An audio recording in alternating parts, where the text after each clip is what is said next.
Fala turma, começando mais um Cipuada Podcast, hoje recebendo presença ilustre desse cara que é professor, master coach, empreendedor. Dentro de seus negócios ele tem negócio no nicho de finanças, educação, até culinária. Seja bem-vindo, Fabrício Fortaleza.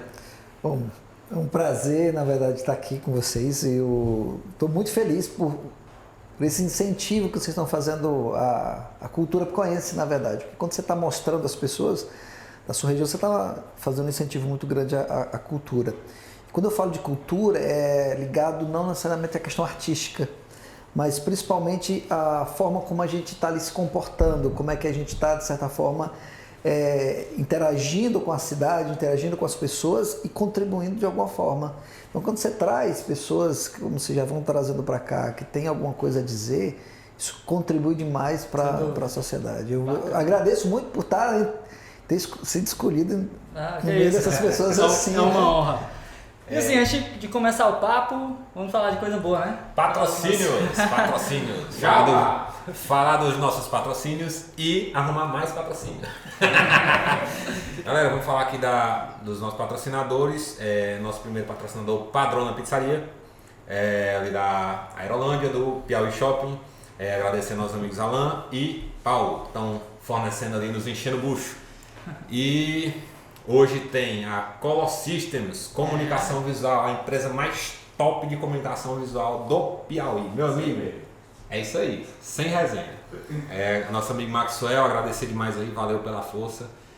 Lucar, ainda nos cedendo espaço aqui, essa sala aqui na Monsenhor Hipólito, excelente.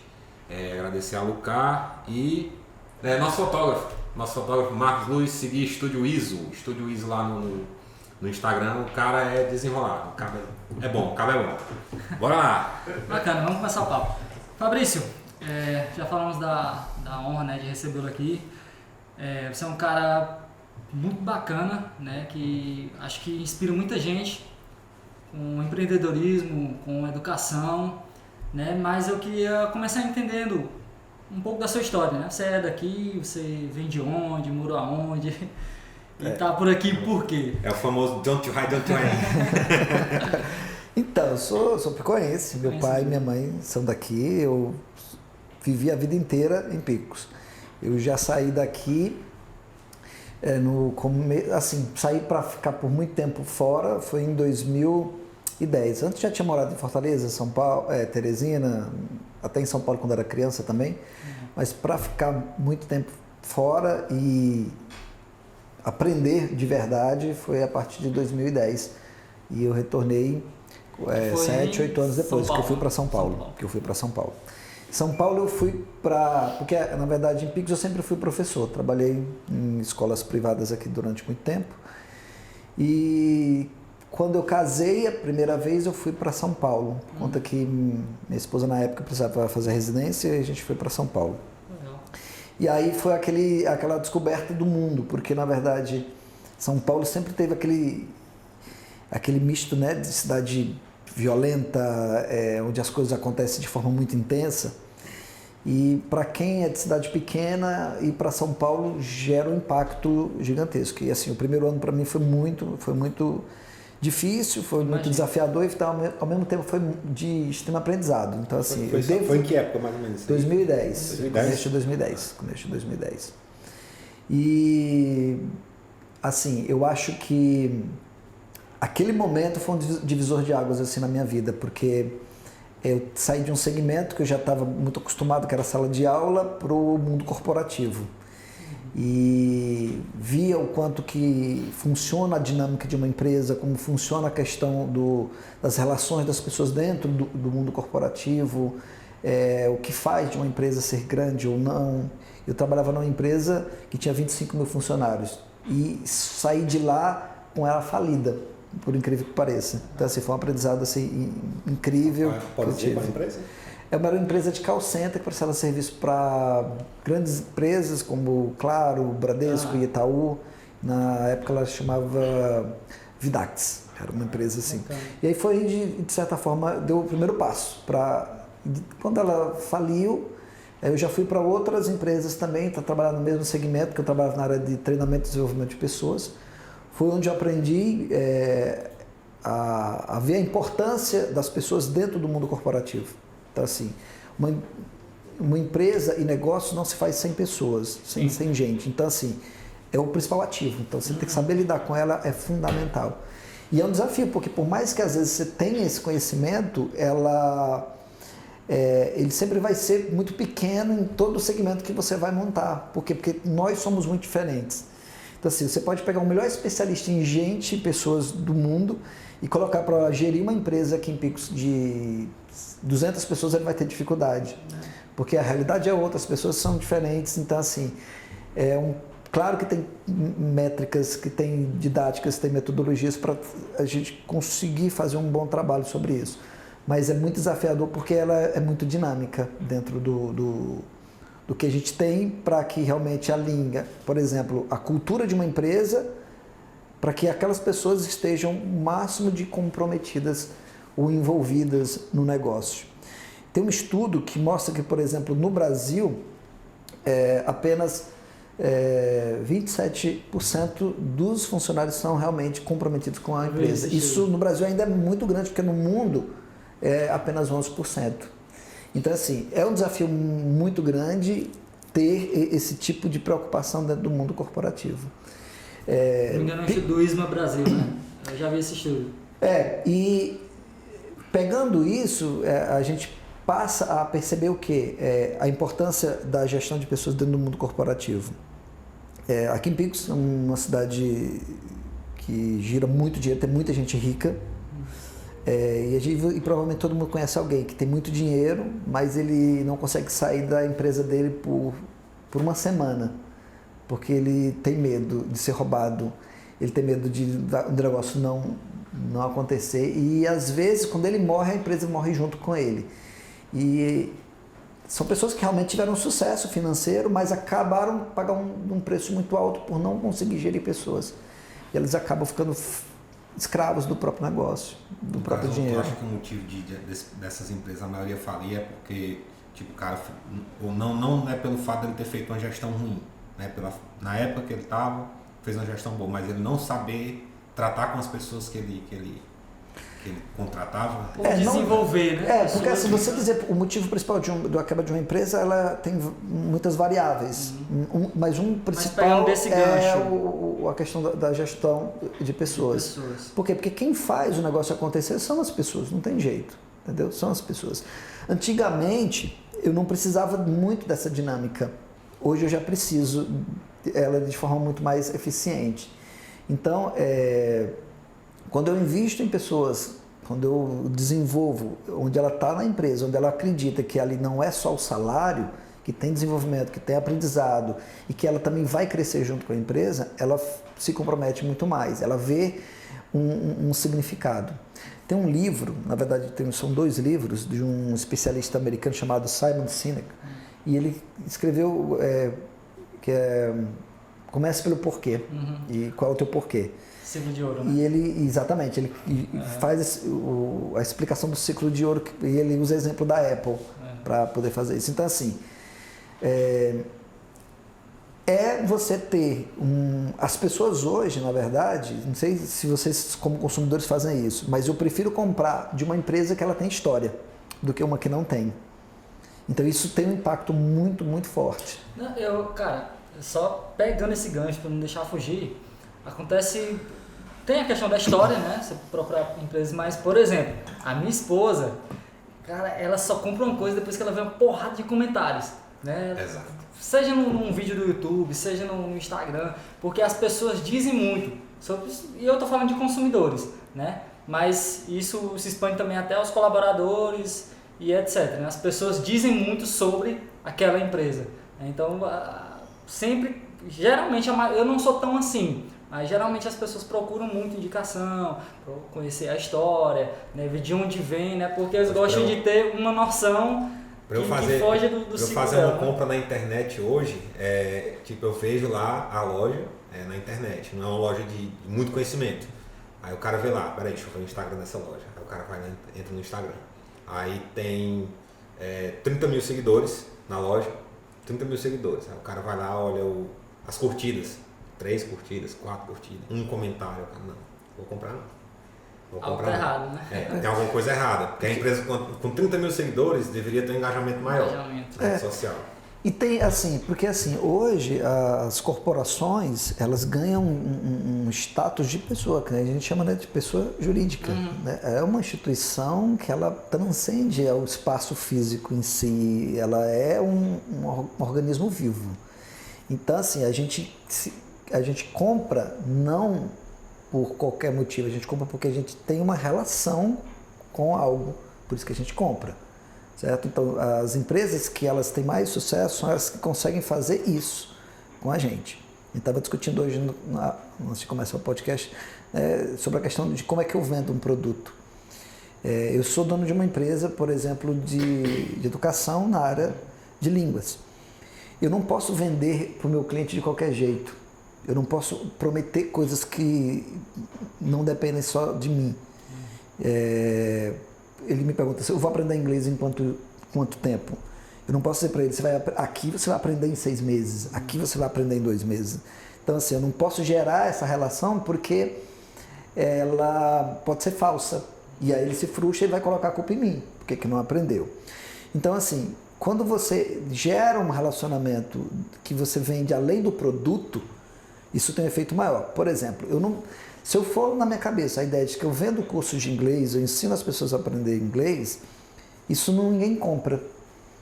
Mas no momento que eu faço você entender que eu estou te dando uma possibilidade de ressignificar o mundo, estou te dando a possibilidade de você ampliar o teu leque de comunicação, estou te dando a possibilidade, muitas vezes, de alunos meus, a maioria é da elite aqui de Picos, que querem, a única coisa é aprender um pouquinho para poder viajar e lá fora pedir alguma coisa. Porque você sente o peso cultural e até uma pessoa que faz viagens internacionais e não tem um domínio mínimo da língua, ele é um analfabeto lá fora. Ele vai sentir a mesma sensação que alguém que está morando no Brasil e não tem... É pior, porque pelo menos o analfabeto da língua portuguesa, aqui no Brasil, ele só não sabe ler e escrever, mas ele fala. Ele consegue falar. Ele não faz, nem fala, nem escreve, nem nada. Então, assim, tudo bem que a língua do mundo é o dinheiro e com o celular facilita, mas você está muito preso àquilo ali, entendeu?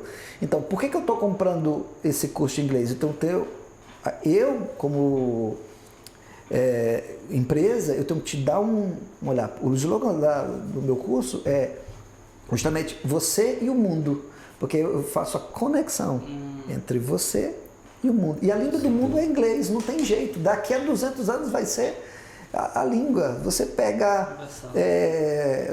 eu gosto de assistir algumas séries na Netflix, estava assistindo do Cristiano Ronaldo, as entrevistas dele são em inglês. É um cara português que morou a vida inteira na Espanha, está na Itália, mas ele se comunica em inglês, entendeu?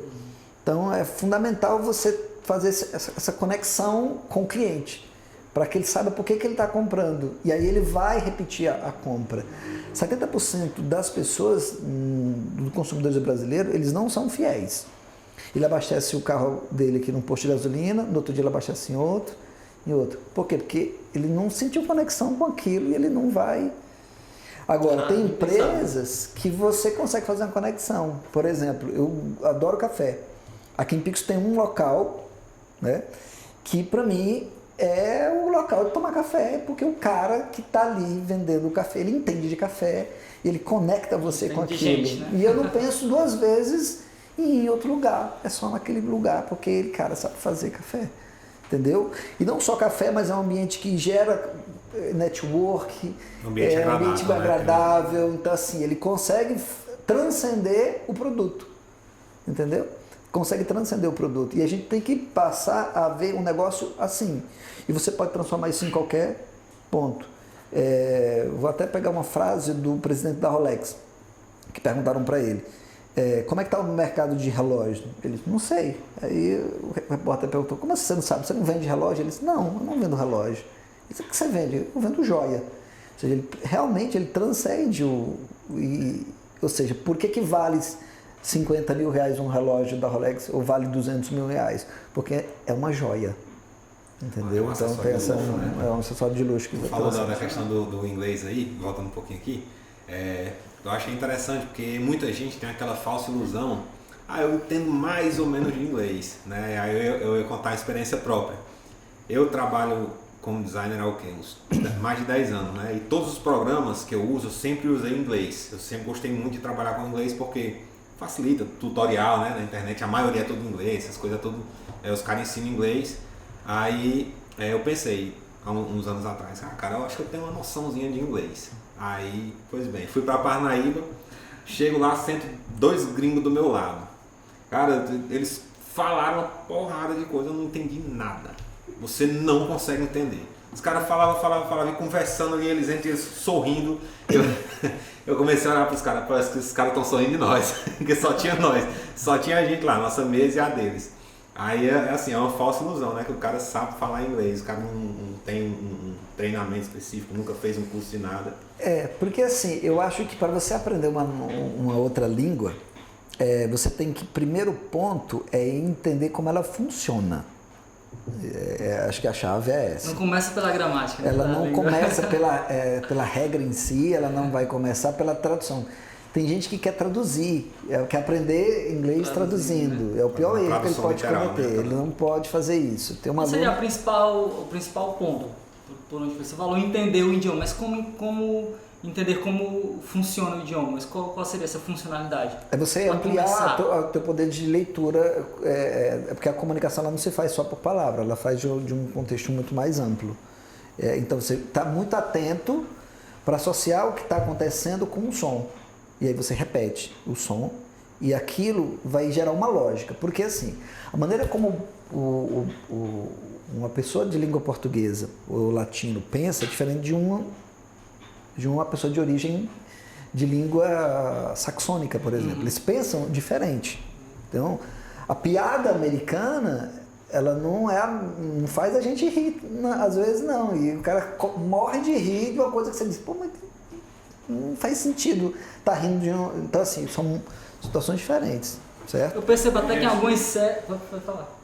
A gente vai mudar a dublagem brasileira, né? Porque muda algumas coisas. Isso que eu ia falar. Fazer adaptação. Porque tem que adaptar. Se mudar de forma literal, chegar aqui nas legendas é diferente da dublagem, né? E a gente percebe que muda, e tem coisa que muda drasticamente, né? Porque parece que não faz sentido pra gente, né?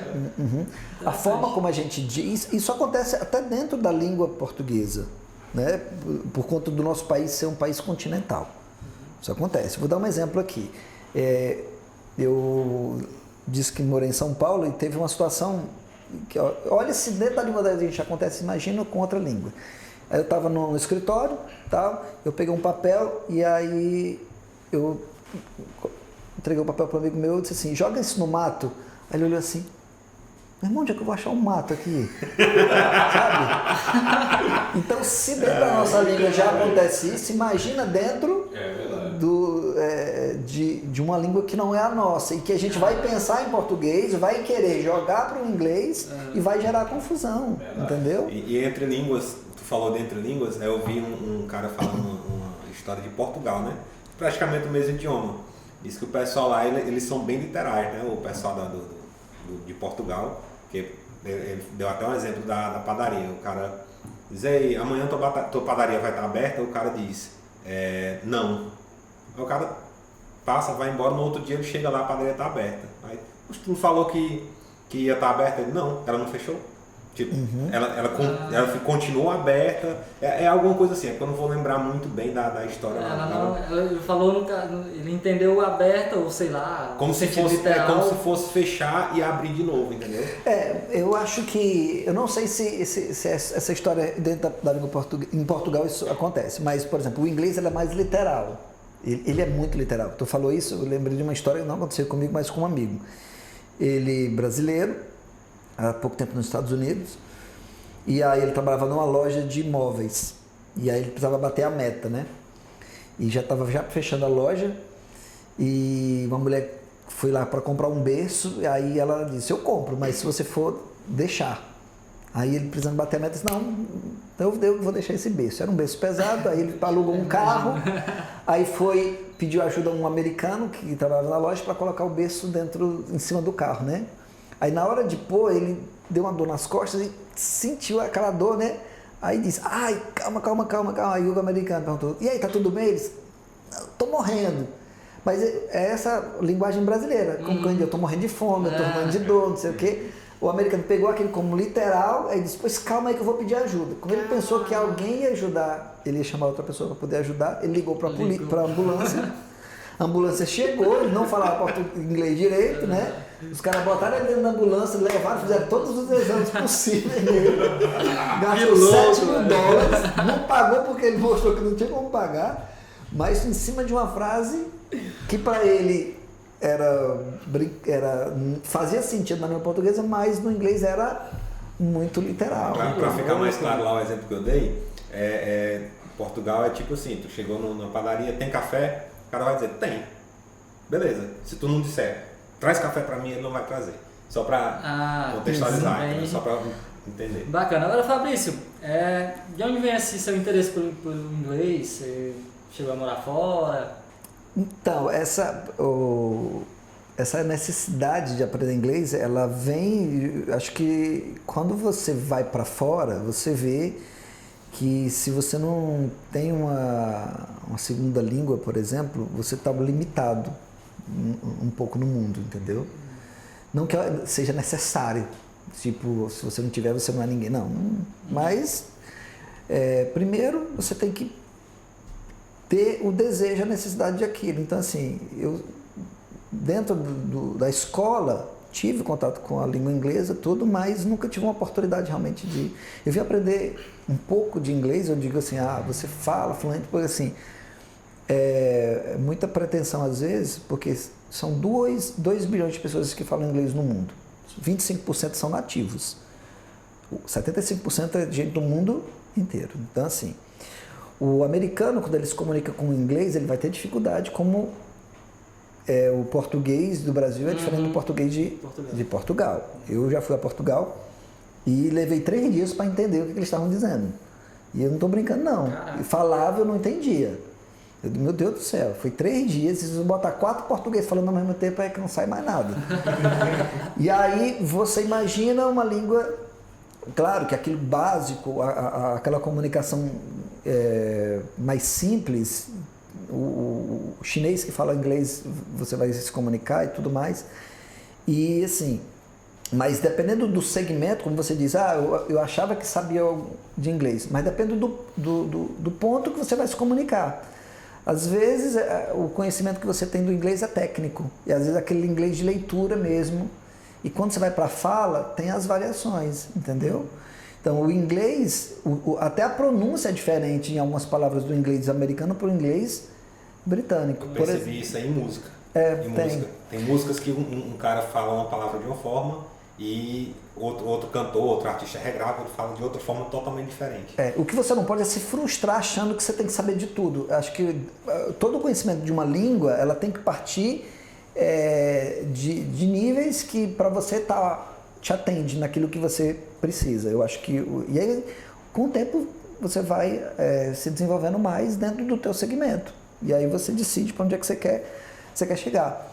Mas eu, por exemplo, eu vim aprender inglês muito tarde, muito tarde mesmo. Eu só fui quando eu tive a oportunidade de morar nos Estados Unidos. Eu queria chegar. Entendeu? Então, assim... Foi para estudar? Eu fui para poder estudar. Então, assim, eu estava numa fase da vida que eu tinha dito para vocês, eu estava morando em São Paulo, na época minha esposa passou por um concurso público em Teresina e tudo aquilo que eu tinha construído em São Paulo eu tinha que jogar fora porque eu tinha que voltar para o Piauí. E aí fiquei na transição entre ainda Teresina e São Paulo por um tempo. Chegou um momento que o que eu tinha aprendido em São Paulo não cabia em Teresina. E aí entrei em crise no meu casamento e tudo mais. E aí foi quando eu quis dar um tempo, sabe? Um ano sabático. E aí eu disse, poxa, eu já tinha um sonho de morar fora, né? E eu disse, vou largar tudo, eu vou morar nos Estados Unidos. E fiz isso. E eu, por conta própria... Como é que surgiu essa oportunidade assim para tu ir para lá? Não, assim, porque na verdade eu já tenho pessoas que moram lá, que eu já tinha conhecido lá. Eu tenho uma prima que é americana, então assim, ela foi o que me deu ponto de apoio lá. Como eu queria aprender inglês, eu não ia para casa dela porque eu ia acabar tendo mais contato, assim, querendo ou não, você vai ter um contato muito forte com ela, que fala português e tudo. E aí eu fui para casa do sogro e da sogra dela. Então, são 2 idosos americanos, não falam nada em português, eu fui morar com eles. E ali o aprendizado foi muito importante porque ou era inglês ou não era. Mas, tu já tinha uma base, né? Tinha uma base muito pouco, então foi lá. Então, aí eu estudava, eu ia para a escola mesmo, né? Ia para a escola, uma escola de high school, então eu ia todo dia para a escola, estudava. Teve curso de verão, eu participava, e eu vi que para aprender ali assim, as pessoas falam assim, não é o aprender o inglês, é aprender a cultura americana. Isso para mim foi outro salto muito importante que eu dei, foi aprender como é que o americano vive. Eles não são mais inteligentes do que a gente, agora eles são muito mais organizados, eles olham muito da porta para fora. E aí você começa a entender, porque numa casa de um americano para outro não precisa de um muro. Você vai entender quando você mora lá. Você começa a entender por que eles têm muitas coisas, sabe, materiais. E aqui é o inverso. Aqui para nós os produtos são caros e os serviços são baratos. Lá é o contrário. O serviço é caro e o produto é barato. Interessante. Né? Interessante o que tu falou aí da questão da casa. Que realmente lá nos Estados Unidos, né? Eu não sei, nunca fui morar lá. Mas pelo que a gente conhece, a gente vê, né, que não tem muro, não tem nada. É uma casa realmente toda aberta. Tu falou que quando você mora lá, a gente entende. Por que tu acha que é assim lá? A cultura lá é dessa forma? Primeiro... Porque eu acredito, só antes de falar, porque eu acredito assim que não da mesma quantidade que aqui, mas eu acredito que também existe aquela insegurança lá também. Existe ladrão, existe gente que se não existisse, não tinha prisão lá. Né? Então, assim, por que tu acha que lá eles têm essa maior liberdade, né, de espaço? A questão cultural, assim, a forma como o Brasil foi construído e como os Estados Unidos foi construído é completamente diferente. Então, o primeiro passo, eu acredito que é a questão da estrutura colonial. Como foi colonizado, certo? Então a gente tinha que voltar lá pro... Mas se você olhar hoje, o que faz uma diferença muito grande é que, por exemplo, a lei americana ela é muito dura. Então, o americano sabe que ele pode ser preso por qualquer coisa. A infração, eu já conheci americanos que foram presos por 6 meses, porque na hora de depositar o cheque, ele errou o número da conta. Em vez de colocar na conta da empresa, ele colocou na conta dele. Caramba. E ele vai preso por conta disso. Então, o que acontece? Existe um sentimento da questão do privado, ele é muito forte. Por que eu não preciso de um muro? Porque o americano não pisa na grama do outro. Porque se ele pisa, ele pode sofrer sanções por causa disso. Claro que ele não vai ser preso, mas eles já entendem isso. Existe algum tipo de punição para quem faz isso? Não é que ali vai ser punido, mas ali eu não posso entrar no que é privado. A questão privada é muito forte nos Estados Unidos, entendeu? É muito forte. Eles respeitam bem essa questão do privado. Então, assim, tem miséria, tem roubo, tem assalto, tem tudo isso tem, só que em numa intensidade menor, dependendo de onde você está. Por exemplo, eu morei numa cidade que era do tamanho de Picos. E era interessante, assim, e chegava a ser depressivo, porque tinha um momento que eu ficava assim, meu Deus do céu, cadê o assalto? Cadê o... Não tinha, né? Olha o que o cara vai sentir falta. Eu sentia falta do errado. Agora eu lembrei do Velozes e Furiosos, o cara lá entra em depressão porque ele está com saudade dos tiros. Mas gera isso, eu morava numa cidade que... Qual era a cidade lá? Era chamado... na verdade eu ficava entre duas, porque eu ficava na Califórnia, chamado Roseville, que é como se traduzindo fosse Cidade das Rosas. Eu morava num condomínio fechado. Quando eu digo condomínio fechado, mas não tem muro, não tem grade, entendeu? Que era um campo de golfe, que lá só moram pessoas que já são aposentadas. Então eu morava, dividi a casa com esses americanos. E era interessante, assim, eu vou abrir um parêntese, que é interessante a questão cultural. A primeira semana que eu cheguei, nos primeiros dias que eu cheguei, né, aí tinha um quarto para mim e tal, na casa, e o brasileiro ele tem o hábito, né, do almoço ser a principal refeição. E aí eu, no primeiro dia na casa, e deu 11 horas, eu disse, daqui a pouco vão fazer o almoço. E aí deu 12 horas e nada. E eu, não, eles devem comprar essa comida, né? Ninguém na cozinha, nem nada. Aí deu 1 hora e nada, eu morrendo de fome, com vergonha de perguntar. E eu não sabia nem como é que eu perguntava, cadê o almoço? E nada. E aí passei o dia com fome. Aí na janta, comi, no outro dia do mesmo jeito. Tipo, agora lascou, nesse povo não come não. E aí depois eu entender que americano não almoça. Não almoça. Não é café e janta só? É café e janta, e na hora do almoço você vai na geladeira comer alguma coisa e tal. É tanto que minha aula começava ao meio-dia. E eu ia de bicicleta, era distante, eu aprendi, porque assim, o transporte que eu tinha inicial era uma bicicleta para poder ir para a escola. Foi uma das coisas melhores também que eu fazia, andar de bicicleta lá, porque era bonito. A cidade era muito bonita, sabe? Era muito, botava um fone de ouvido e ia de bicicleta, levava 1h30 para chegar na escola e eu adorava aquilo ali. Mas aí chegou o verão, e o verão na Califórnia é mais quente do que aqui. O sol se põe 10 horas da noite. E aí 5 horas da tarde é a hora mais quente que tem. E aí o pessoal que eu morava, eles... Não, você não vai aguentar e tal. E aí eles foram lá e compraram um carro. Para poder assim, te deram um carro para você ir para a escola e tudo mais. Então assim, eles são muito atenciosos, certo?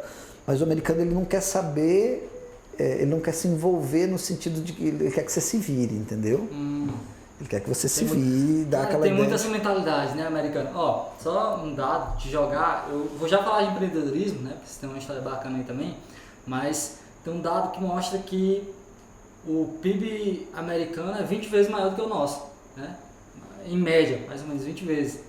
E isso se dá à mentalidade empreendedora que eles têm. E tem muito disso, né? A mentalidade empreendedora, eles são muito independentes. Você citou o caso deles, não se metem, né? Quer que você se vire. Tem realmente isso, você que morou lá, tem realmente isso desde a infância, eles incentivam muito isso, empreendedorismo.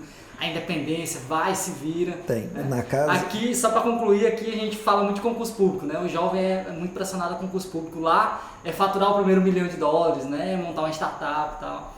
E isso é o que eu ouço aqui, mas eu queria ouvir de ti que morou lá. Assim, o americano, diferente da mentalidade do brasileiro, a gente tem muito... Como a gente vive num país em que é um país pobre e que há uma necessidade muito forte do Estado prover as necessidades básicas nossas de saúde, educação, emprego e tudo mais, o americano ele já não tem um Estado que interfere de forma muito direta na tua vida. Isso é a principal diferença que eu percebi. Então, assim, o americano, se for olhar leis trabalhistas, as leis trabalhistas nos Estados Unidos praticamente não existem. Se você for trabalhar nos Estados Unidos, quem vai dizer o dia que você vai tirar férias é o teu patrão. E ele te diz que vai ser daqui a tanto tempo e você vai ter tantos dias. Então, ao mesmo tempo que você pode tirar 5 dias, você pode tirar 40, entendeu? Mas depende muito da tua performance. Mas você vai ganhar bem para isso, né? Então, assim, não estou dizendo que um ou o outro, o Brasil, eu acho que tem que ter um equilíbrio também dentro disso. E o Canadá é muito melhor do que os Estados Unidos para trabalhar, na minha opinião. Mas o americano ele aprende que ele só vai sobreviver se for pelo suor do próprio trabalho. Ele aprende isso. Então ele educa o filho desde cedo. Né? Uma vez não, vi isso várias vezes. O que acontece se a pastilha de freio do seu carro está desgastada? Você vai ali, e troca porque é baratinho. A maioria dos americanos, eles trocam a pastilha do carro, do freio. Porque o serviço Porque o serviço é mais caro e ele se envolve com aquilo. Eu já vi situações muito engraçadas na casa que eu estava, que tinha o pai americano com o filho, o pneu furava e o filho é que consertava, um menino de 7 anos é que tirava o pneu e consertava o furo do pneu da bicicleta, entendeu? E eu olhei para mim assim, meu Deus do céu, nunca fiz isso na vida. Até hoje, se botar para trocar um pneu de uma bicicleta do furo, eu não sei fazer. E uma criança de 7 anos americana aprende a fazer isso. Então, eles têm essa coisa do... Já vi muitas vezes, assim, uma vez fui trocar o óleo do carro e uma menina subiu no carro para poder limpar. Ela é toda de macacão, suja, de graxa. E você viu que o padrão dela era um padrão de classe média. E uma menina loura, bonita, de média 16, 17 anos, limpando o para-brisa de um carro porque precisava trabalhar para ganhar dinheiro. Não é porque precisava do dinheiro, necessariamente, mas o pai incentiva isso.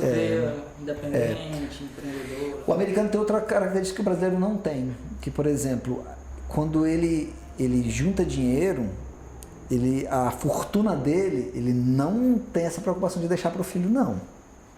Ele chega num patamar por exemplo, de aposentadoria, que o que ele juntou, ele vai começar a vender para aproveitar a vida.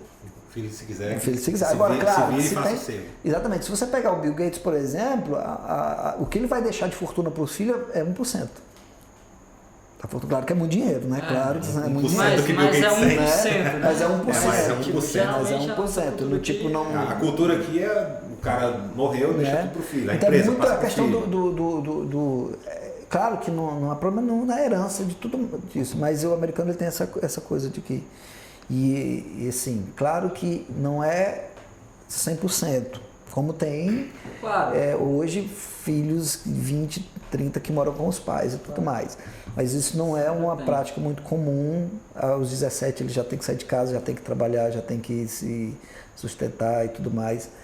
Então, eu já via assim, situações assim que eu ficava assim, já vi muita garota saindo ali de uma lanchonete, tirando a roupa e entrando numa BMW para ir para casa, entendeu? O cara trabalha na lanchonete e tinha uma BMW. Então assim, tem muito disso. Totalmente diferente da nossa. É mais barato, né? Mas não é o mais barato, mas não é tão assim. Vamos imaginar um carro nos Estados Unidos você compra por vários preços, mas um carro bom você gasta o que? $10 mil para poder ter um carro bacana, entendeu? Mas um carro de porte médio ali. É um carro bom. $10 mil, mas você acha que um americano ganha em média, digamos, vamos comparar o nosso salário mínimo. Qual é o salário mínimo, médio? Não tem salário mínimo nos Estados Unidos. Ele tem o salário do que você ganha, depende do teu serviço. Eles não ganham por mês. Eles ganham por semana. Então eles têm dinheiro toda semana, eles recebem. Eu lembrei do Cris agora, né? O pagamento semanal lá. Eu falo aí da questão do carro. Eu fiz as contas meio aqui na minha cabeça, não sou muito bom em matemática. Mas você botou um carro bom, né? Um carro bom aqui para o nosso meio seria o que, mais ou menos? Que tipo de carro? Porque você pega aí uns $10 mil, se você precisar para comprar um carro bom. Porque a gente convertendo... O dólar tá quanto aí? 5,60? 60 mil reais. Convertendo aqui pro real ia dar uns $60 mil, aí... 60 mil não se torna tão caro. Porque tem um Onix, que é um carro considerado bom, tu compra hoje com 60 mil. Você compra... Nessa conversão direta, assim... Mas você compraria uma BMW seminova por esse valor? Com 10 mil? É outra coisa. Então não é um carro bom, é um carro excelente. Porque BMW é outro nível. O custo de vida lá é alto. Depende do estado que você está, mas o custo de vida é... Porque quando você transforma de real, você nunca tem que pensar assim. Porque quando você transforma em real, você vê que o negócio às vezes fica muito caro, né? Mas o custo de vida, quando você fala o custo de vida alto, ele depende muito do quanto você ganha, entendeu? O custo de vida ele pode ser alto de acordo com o salário que você tem. Então, tem gente que ganha $30 mil e tem um custo de vida muito alto, ou pode não ter, ou um cara que ganha 2 mil pode ter um custo de vida muito, muito alto. Mas é caro. se eu comparar com o que eu ganho em real, aí fica caro. Como eu nunca ganhei dinheiro em dólar, assim, eu nunca consegui ter essa noção.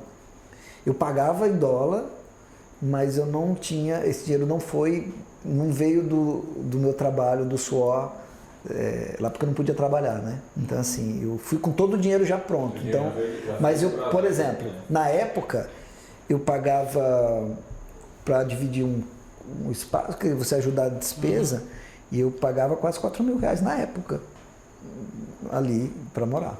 Então o custo de vida era alto. Isso foi em que época, mais ou menos? Isso foi em 2015 para 2016. Eu acho que o dólar não estava tão alto assim. Era R$4 e pouco na época. Hoje já está quase 6. Então assim, mesmo sem a diferença boa.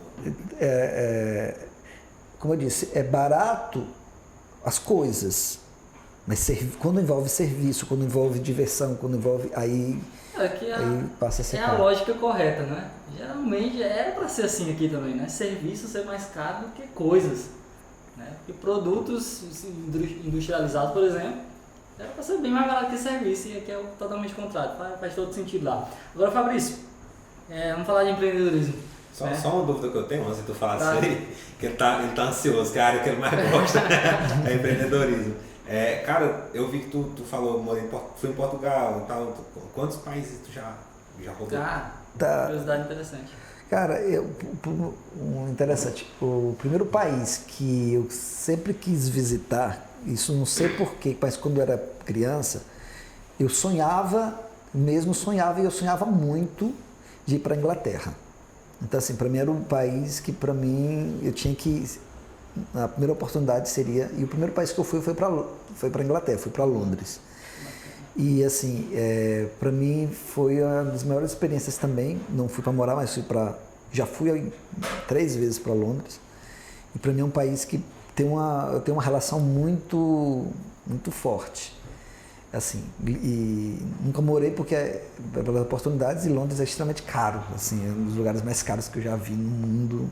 A gente perguntar o custo de lá, se era parecido é com os Estados absurdo, Unidos. é uma coisa assim que fora dos padrões assim de uma pessoa normal, é muito caro. Londres é muito caro. Mas tem muita coisa que você dá para fazer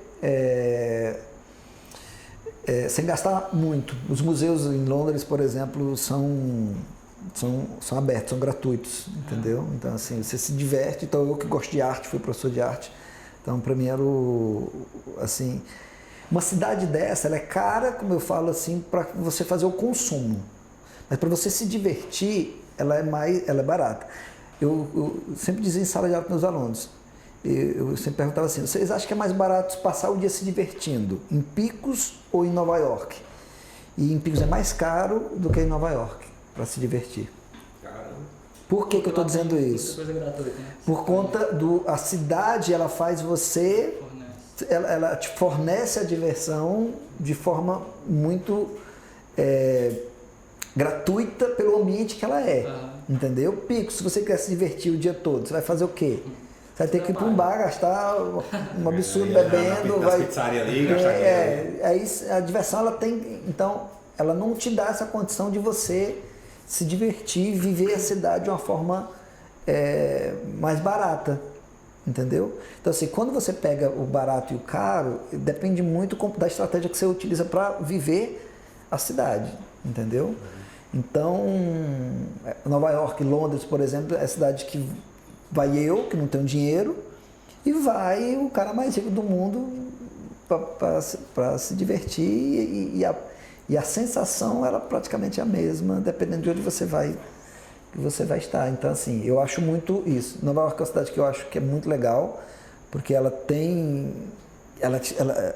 é segura, e incrível que pareça, ela passou a ser uma das cidades mais seguras do mundo. Eu já andei 11h30 da noite sozinho nas ruas em Nova York, sem medo nenhum. Entendeu? Porque ela teve uma parada lá chamada Tolerância Zero, né? Que o prefeito lá implantou. Isso, por exemplo, uma coisa que tanto em Nova York quanto na Califórnia, se você sai de um supermercado e compra uma cerveja e sai com ela na mão, se a polícia vê, você vai preso. Por quê? Porque você está com a cerveja na mão. Tem que tomar no estabelecimento. Não, você não pode nem expor a cerveja. E o que é que o cara faz? Não, você vai beber em sua casa. Você pode dentro da comprar pra sacola. levar pra Ah, no casa. sacola Você levar de pra sacola, casa. você não pode expor. Entendi. E eu não sabia disso. Foi preso. Não fui preso, mas quase fui preso. Eu saí do bar com a cerveja na mão. E as pessoas olhando pra mim assim, como dizem, vai daqui a pouco ser preso. E eu olhando pra essas coisas estranhas e tal. A sorte Isso é foi um que perigo para brasileiro. Isso é uma armadilha. Mas tem isso. Agora, a pergunta dele, visitou quantos países? Tu já falou, Tá, tu já falou um. aí Foi deixa Inglaterra. eu já fui Espanha, Inglaterra, França, Portugal, México, Canadá, mas foi só uma escala, acho que só esses aqui. Caramba, visitou Legal. cinco países. Tu encontrou alguma coisa de alguma cultura tipo parecida, alguma coisa em comum, né, entre esses países que tu visitou? Eu acho que muito o que são os países que têm a mesma questão linguística, entendeu? O mexicano muito parecido com o brasileiro, assim, acho que pela questão da língua também, a raiz da Qual língua. idioma falado no México? É espanhol. Espanhol. Castelhano. Então eles têm, acho que muito parecido com o Brasil. Portugal me impressionou muito, porque Portugal eu fui por negócio, eu não fui primeiro para turismo. Foi para conhecer. Fui para fazer negócio. E eu me impressionei com Portugal. Foi um país que tirou eu assim de qualquer ideia do que podia ser. Eu tenho vontade de conhecer Portugal. Eu já pesquisei o que é de tutorial que tu achar na internet, como é que faz. Porque assim, eu tenho zero experiência em viajar para o exterior. Nunca fui, nunca procurei nada, mas eu já olhei um bocado de tutorial, como é que o cara faz, se precisa de visto, o que é que precisa, questão de segurança, se é seguro o cara aí. Já olhei um bocado de coisa, porque tipo, eu olho as fotos de Portugal, eu acho muito massa, porque lá é o que? É uma cidade moderna, entre aspas, mas ela tem um traço histórico. Ela tem um traço muito histórico e eu acho muito interessante. Essas cidades históricas, eu acho muito massa. Portugal é um dos meus sonhos de consumo. Estados Unidos eu tava gostando, tava com vontade de ir até agora de noite, até tu dizer que lá não tem almoço. Eu não vou mais não. Não tem almoço dentro das casas, mas você vai comer mesmo. E foi assim, essa experiência de comida nos Estados Unidos, assim, eu pensei que ia ficar gordo, aquela coisa, mas eu tive a sorte de estar na casa de pessoas que tinham como é que chama? Uma alimentação muito saudável.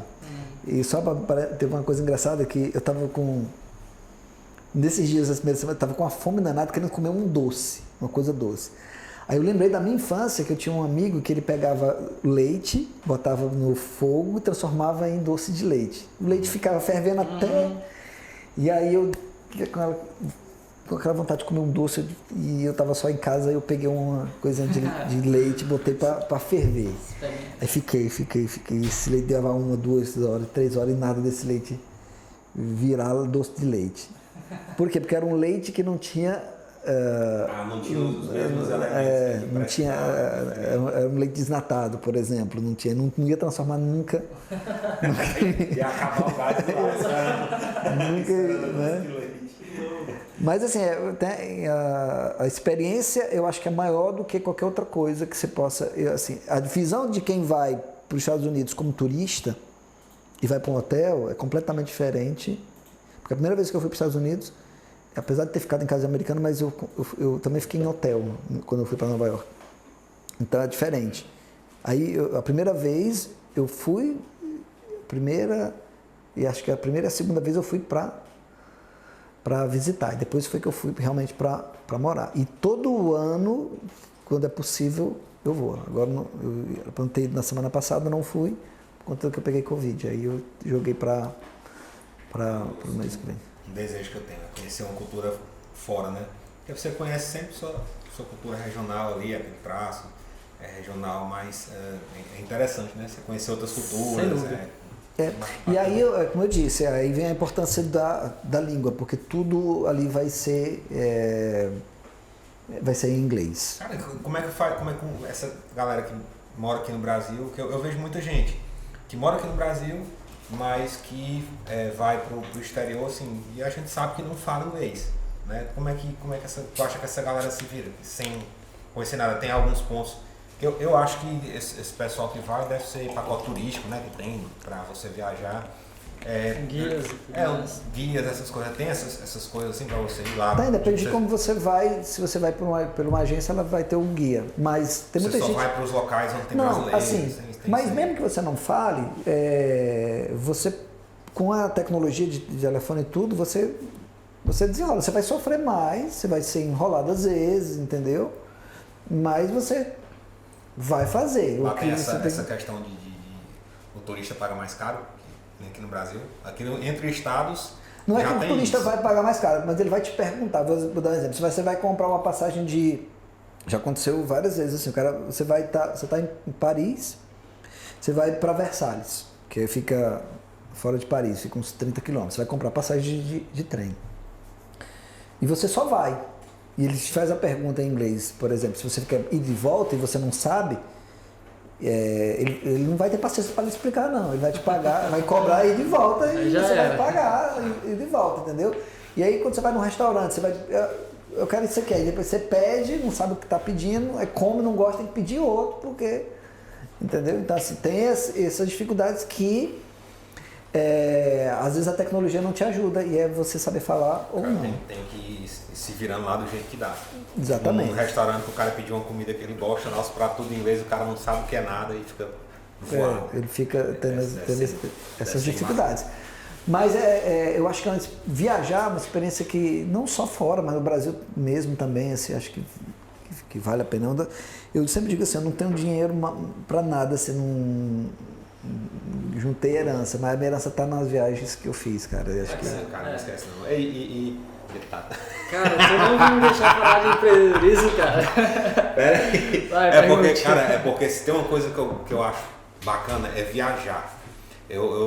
Não é empreendedorismo não é muito minha área não, mas eu gosto muito de viajar, por isso que eu estou puxando assunto. Eu ia falar que até na região Nordeste aqui, às vezes você vai, região Nordeste não, no Brasil de modo geral, tu vai para algum estado e às vezes tu volta de lá, passa um mês, sei lá, volta lá, às vezes um pequeno traço do sotaque ou de alguma forma de falar. Eu digo isso por experiência própria, que eu fui bem aqui para o Rio Grande do Norte, para Natal, e lá é aquele ti, bi, né? Eles não falam di, que nem aqui o ti. Aí às vezes o cara pega um pouquinho desse sotaque e traz para cá. Tu não teve esse problema não? De às vezes chegar aqui e às vezes embolar meio o sotaque, porque muda o sotaque, né, da pessoa quando fala inglês. Não teve esse problema. Não, o sotaque mesmo, ele não muda a forma como você pensa às vezes. Uma vez eu estava, quando eu voltei, isso acontece muito, eu tenho um amigo, vou dar um exemplo, eu tenho um amigo, eu quero até trazer ele um dia para cá, que ele já mora há muito tempo fora. Ele é daqui de Picos, João Ricardo. Ele já mora em Roma e tal. Né? E a maior parte do pensamento dele é em inglês. Então tem palavras que eu estou conversando com ele, ele diz, como é essa palavra em português? Ele não sabe mais, entendeu? Então você vai perdendo um pouco, porque você não sabe como é que diz isso mais em português. No sotaque. Ele é brasileiro. Mas tem palavras que ele não lembra como é que é dita. Mas, vou dar um exemplo aqui do que você disse. Quando você pensa em inglês o tempo todo, e aí o exercício que eu recomendo para os meus alunos é ficar pensando em inglês, na hora você bate as duas línguas, elas se cruzam, né? Uma vez eu estava pensando em inglês, aí eu estava dando um banco aqui, aí eu virei e bati numa moça, aí eu desculpe me, aí eu misturei o desculpe me. Eita! Desculpe me, mas agora chegou um negócio bom para nós comer. Padrona Pizzaria, vamos nosso nessa. Patrocinador show. Vixe, eu tenho que mostrar essa pizza aqui, porque respeite, meu irmão. Esse aqui eu não tinha vindo ainda não, viu? Não, aí foi uma novidade que a Alane só peça uma pizza especial que nós vamos mandar pra você. Não, essa Padrona, ela faz umas coisas que... Cara, né? Porque, eu vou ficar em pé bem aqui pra mostrar. O sabor, a gente tem nem o que falar. Mas o design dessa pizza, mano. Pra cá? Aí. Aí, massa demais, meu irmão. Acho que nesse período de podcast nós vamos guardar um pouquinho, ó.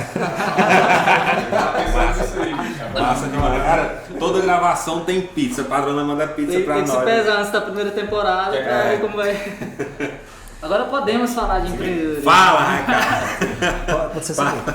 Ele tá doido pra falar de empreendedorismo e eu só cortando o cara aqui. Mas antes, agradecer. Vai, pode falar. Fabrício, eu acho que eu posso dizer que você é um empreendedor serial, né? Você tem um monte de... Eu vi você falando ali no começo, que fez isso aqui, eu olho assim, meu Deus, será que eu sou rico e não sei?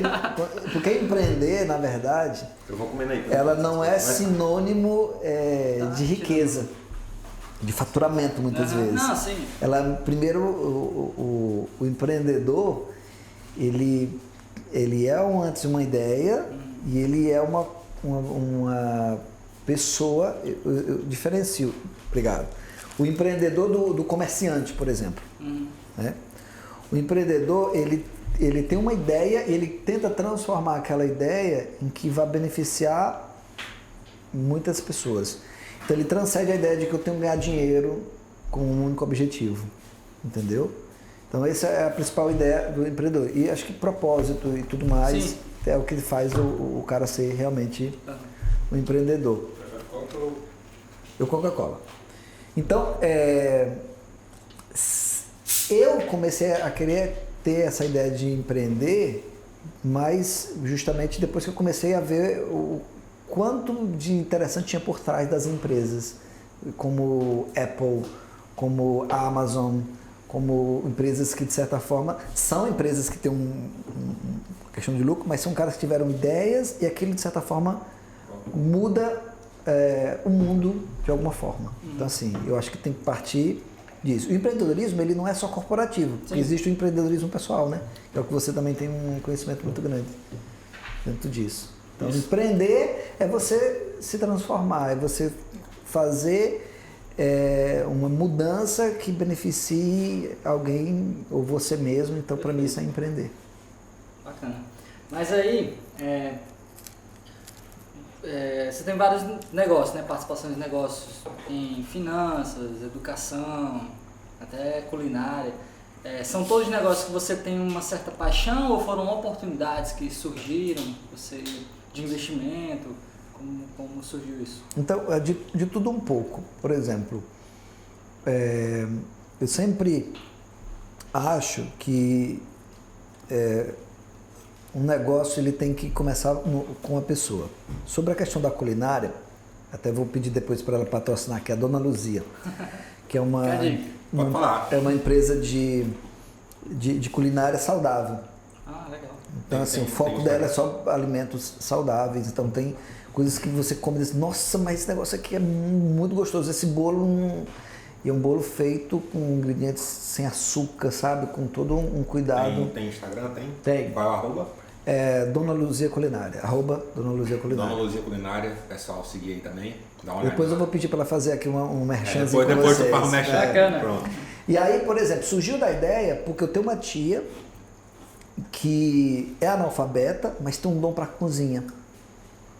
Entendeu? E aí ela tem um amor naquilo que faz. Então assim, no negócio eu não sei fazer nada, mas tem ela que precisava de um empurrãozinho e aí a gente criou a ideia de montar a empresa, montamos, hoje ela cuida com a filha dela. Então assim, eu tive o primeiro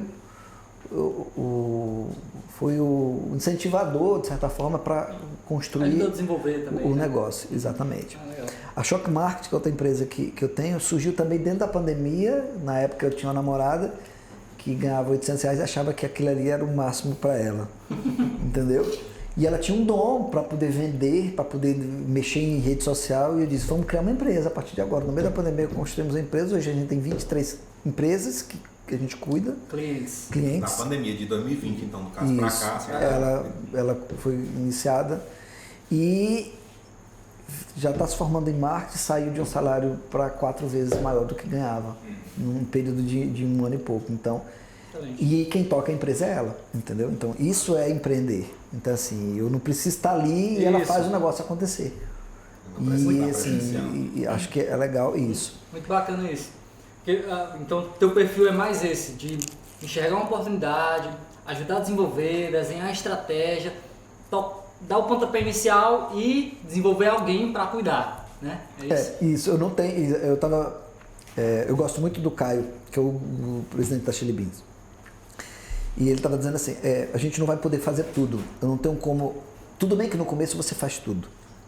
Você vende, você faz os vídeos, você sabe? Num segmento qualquer.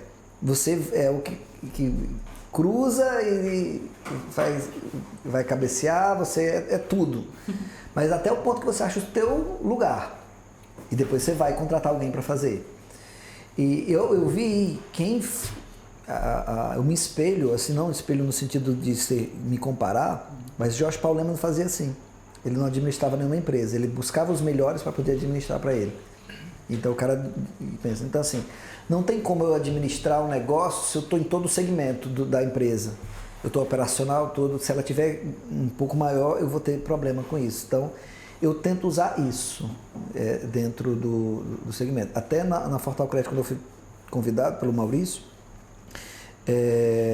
o meu foco sempre foi tentar desenvolver pessoas lá dentro para que uma hora eu saia, mas a empresa fica, entendeu? Hoje tu ainda precisa estar lá? Eu preciso estar lá, ainda preciso estar lá, mas tem gente que sabe mais do que eu lá dentro, entendeu? Então, operacionalmente falando... É porque é um processo, né? Tipo, não é só montar e alguém já cuida, né? Não, é todo um processo de desenvolvimento e tudo mais. Tanto porque também é um negócio que... ele precisa de habilidades que eu não tenho, principalmente num raciocínio muito matemático. E eu não tenho essa habilidade que o mercado, que aquele negócio exige, entendeu? Então, não adianta eu querer fazer isso, porque eu vou demorar demais, pode ser que não atinja e o negócio pode quebrar antes. Então, é melhor você fazer o quê? Você colocar alguém para fazer. Aí você... até um tempo atrás eu tinha esse negócio na cabeça que o negócio não toca sem o dono, só toca se o dono estiver dentro. Eu tinha isso em minha cabeça, né? Só que aí eu fui moldando e fui começando a pensar, cara, o dono da Apple, o cara que tá dono da Apple, ele tá em toda a loja da Apple, ele tá lá gerenciando todas as lojas. O cara que é dono de uma multinacional, ele tá lá dentro de todas as lojas. Não, ele acha uma pessoa competente, bota para tocar o negócio, para poder cuidar daquilo ali. Se você pensar em crescimento e expansão, eu acredito que essa é a melhor forma. Porque por enquanto tu estiver aqui dentro, vai estar limitado aquelas 4 paredes da tua empresa, né? Pelo menos eu acho, não sei se eu estou pensando certo, mas assim, tu está limitado.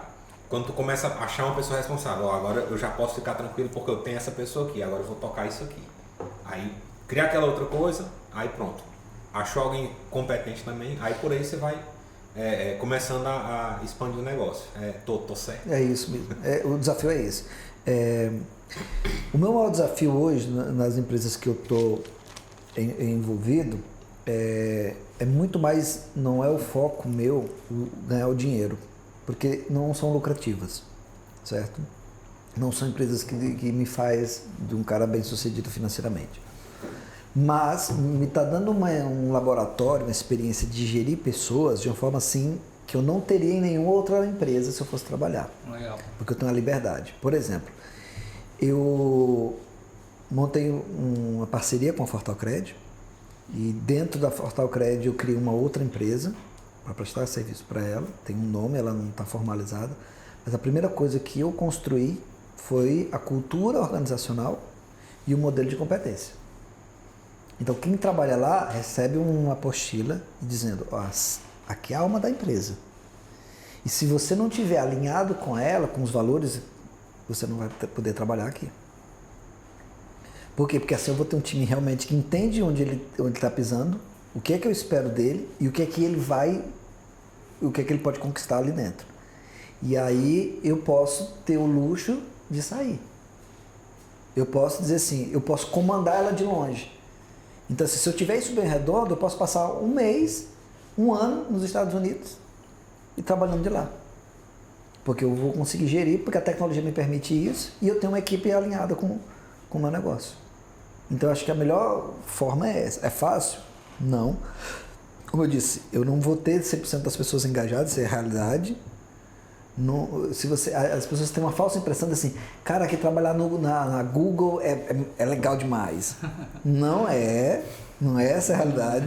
Lá todo mundo vai de short, tem máquina de refrigerante, isso e aquilo, tem pressão, tem meta e tem gente que odeia estar ali. Exato. Então, assim, a primeira coisa é sair da ilusão de que você vai ter a empresa perfeita.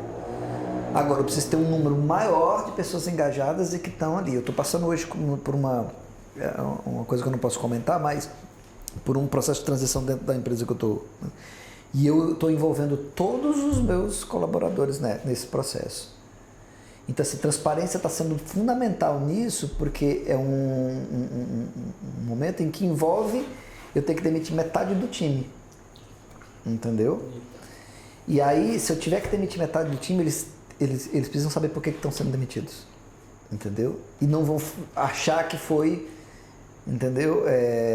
Que foi porque eu não gostava de você, ou por causa disso, ou por causa daquilo. Não. É um momento em que está passando por um processo de transição que você, por algum motivo, não acompanhou, aí você está agradecido pelo que você aprendeu e você vai seguir outro caminho. Então, assim, acho que o principal desenho que você precisa ter de uma empresa, dentro do que você disse ali, é basicamente isso. Por quê? Que vai ter uma hora em que você vai fazer com que o dinheiro trabalhe para você e que as pessoas façam o teu negócio ser reconhecido de uma forma muito bonita, com propósito, com ação social, que eu acho que é fundamental. Picos tem muita empresa e falta isso, eu acho, que nas empresas. Se as empresas contribuíssem com a sociedade de Picos, a gente diminuiria a criminalidade, a gente diminuiria o desemprego, a gente geraria um crescimento que seria bom para todo mundo, mas não é interessante para Picos ter uma lista de 10 pessoas mais ricas da cidade, que aquelas 10 juntas têm mais de 10 bilhões de reais, se aquele dinheiro não serve para mim. O que seria essa espécie de ação social que está falando?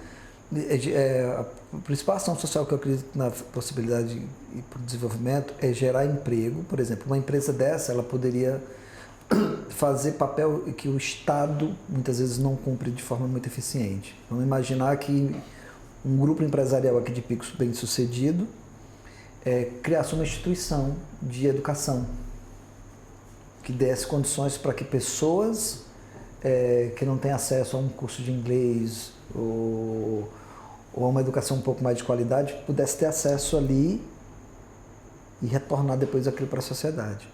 Outro exemplo, criar oportunidades de emprego e de desenvolvimento para que eu aprenda aquilo que a escola não me ensinou, para que eu vá para o mercado de trabalho mais preparado. É essencial. Caramba, então, assim, fica a dica aí pro pessoal, né? Fica a dica. Quem é empresário aí fazer essa. Dá para fazer, então assim, dá para fazer. Tem empresas grandes aqui em Picos que tem que devem ter ações sociais. Por exemplo, eu tenho empresas pequenas, eu procuro gerar ação social dentro daquilo que eu posso. Então, por exemplo, dentro do meu curso de inglês eu sempre procuro dar bolsas para quem não pode pagar para estar ali. Então eu já contribuo um pouco, entendeu? Às vezes não precisa muita coisa, né? Se cada empresa fizesse um pouquinho... Se fizer o mínimo, né? se fizer o mínimo já era bacana. Né? Isso. Só para vocês terem ideia, vou dar um exemplo. Aqui em Picos tem faculdades particulares. Vocês já viram alguém daqui de Picos chegar ali, cara, eu vou doar ali para a tua faculdade um dinheiro? Alguém da sociedade faz isso? Ou alguma empresa faz isso? Desconheço. Não faz. Bem aonde, né? Vamos lá, Harvard é uma faculdade americana famosa e é particular. E as pessoas doam dinheiro para Harvard. Doam dinheiro. Por quê? Porque ela contribui para a sociedade. Ela dá bolsas para pessoas do mundo inteiro estudarem lá. Tem brasileiros pobres estudando em Harvard. Que legal. Eu morei em Boston e fica as duas grandes faculdades ali americanas famosas como a MIT e fica ao redor, fica em Cambridge, que é uma cidade colada a Boston. E, por exemplo, eu vou muito, quando eu vou, agora eu ia para Boston, eu vou para Harvard e eu entro na faculdade, sabe? Eu fico ali dentro, eu tenho acesso ali, entendeu? encontro brasileiros ali e eu vejo que a Universidade de Harvard cuida de um parque. Aquela praça, quem cuida é a Universidade de Harvard. Qual é a praça que é uma empresa aqui de Picos que cuida? Não tem. Qual é uma creche que recebe donativos? Até tem, mas não é constante, é mais em ações sociais, muitas vezes em final de ano e tudo mais. E deve ter algum empresário que realmente contribui de forma mais eficiente. Você vê, por exemplo, a PAI de Picos. Qual é a instituição privada que tem ali injetando dinheiro para dar maior qualidade de vida para crianças com deficiência? Não tem. Qual é uma escola pública aqui em Picos que recebe um apoio a mais? Não tem. Tem uma ação. Ou deve ter, né? Mas tem. Quem mais faz ações sociais aqui em Picos são as pessoas pobres. Eu acho muito interessante, falando em ação social aí, eu acompanho muito no Instagram o pessoal da PAP, né? E eu vejo toda hora eles pedindo, precisamos de ração, precisamos disso. Então, cara, eu acredito que se uma empresa privada, ou então até um grupo de empresas, como tu falou, né, desse uma força, né? Um incentivo bacana e acho que até uma forma de divulgação da própria empresa, né? O cara mostrar. Não fazer necessariamente como uma forma de. Não fazer como uma forma de marketing, mostrar. Sim, mas assim, mas eu tô falando assim, mas tem com certeza empresas em Picos que fazem isso de forma muito informal e que queria até um incentivo para poder fazer e se juntar para fazer. Vou dar um exemplo de que no Brasil e no mundo isso está ganhando muita força. Não sei se você ouviu falar de uma organização chamada Fundação Estudar. É uma organização que foi fundada pelos 3 homens mais ricos do Brasil. Jorge Paulo Lemann, Beto Secupira e o Marcel Telles. Eles dão bolsas de estudo. Eles criaram uma organização, uma instituição que dá bolsas de estudo para gente no mundo inteiro. Para estudar onde quiser, pagando o que for, para o cara não só ter a bolsa de estudo, mas ter dinheiro para se alimentar e tudo. E começou de forma muito informal. O cara batia lá na porta do Beto Secupira no Americanas, cara, eu quero dinheiro para estudar. Ele, como assim você quer dinheiro? Eu passei, vou numa faculdade X, mas não tenho como pagar, ou não tenho dinheiro para estudar fora, tal. E o cara, tá aqui o dinheiro, eu vou te pagar. Você não precisa devolver, mas você vai contribuir para outras pessoas. E aquilo foi ganhando força e se criou essa instituição, Fundação Estudar. Então assim, tem um cara, tem várias histórias. Por exemplo, tem um rapaz que bateu lá na porta para poder pedir ajuda para estudar e hoje é presidente da Burger King. Caramba! Entendeu? Então tem. Você vê, tudo. De pedir ajuda para estudar, para ser. Então assim, tem. E tem muita gente aqui de Picos boa. Tem outro que eu vou indicar, pena que ele não está aqui, mas vai ficar a dica. E desse cara eu não posso deixar de falar, não. A gente fala de empreendedorismo.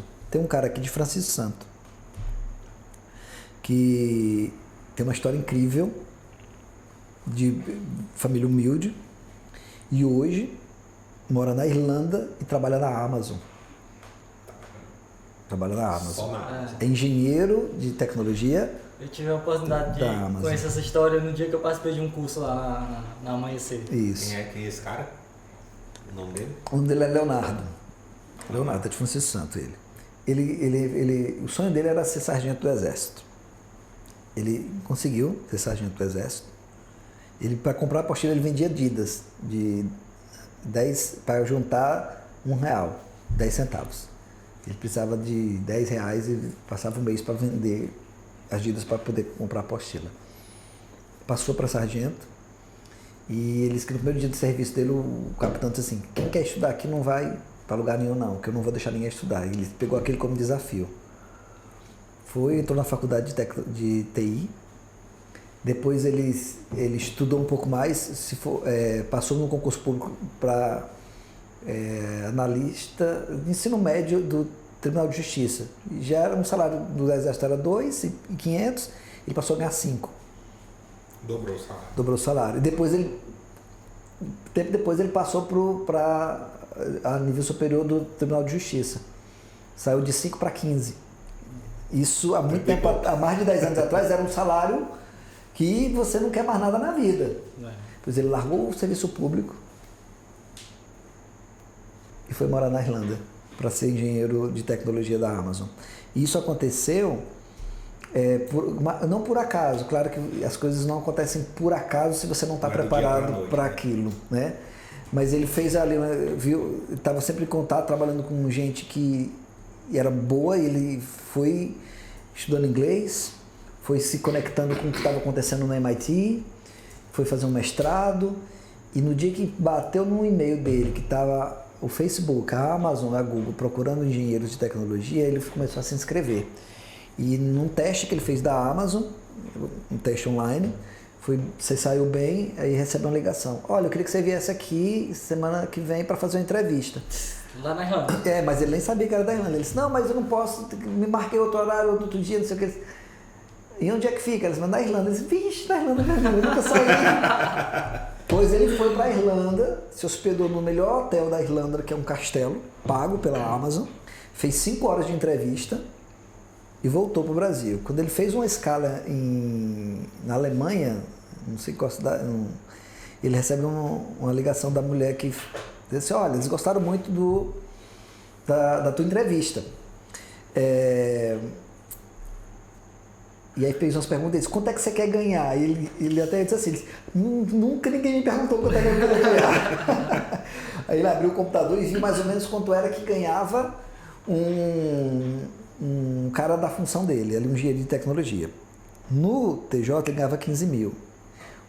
O salário mais baixo desse cargo dele, na Irlanda, na Europa, era 6 vezes maior.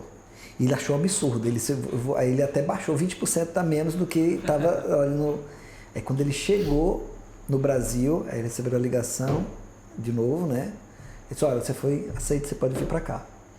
Quando ele chegou no Amazon, os caras, na hora de assinar o contrato, deram mais do que ele pediu.